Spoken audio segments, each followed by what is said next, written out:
interior of the stomach feature. The stomach has to be opened to see its interior structure.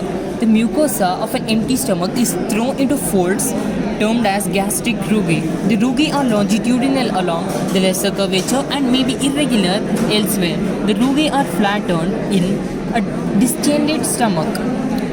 On the mucosal surface, there are numerous small depressions that can be seen with a head lens.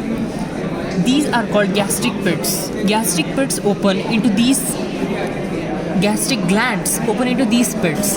The part of lumen of the stomach that lies along the lesser curvature and longitudinal rugae is called gastric canal or mesengastrae.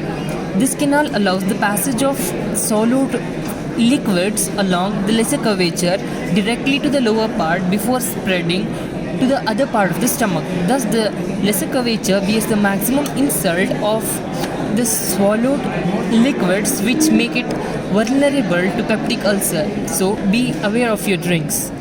The submucosal coat is a connective tissue, arterioles, and nerve plexus. The muscle coat is arranged as under.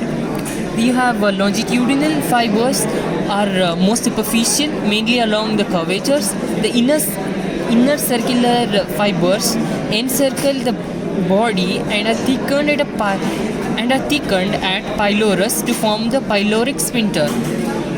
This part you have inner circular fibers that are thickened. Okay, then the deepest layer consists of oblique fibers which loop over the cardiac notch.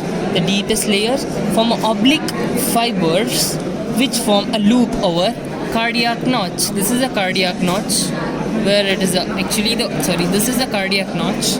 The deepest layer consists of oblique fibers which loop over the cardiac notch. Some fibers spread in the fundus and the body of the stomach.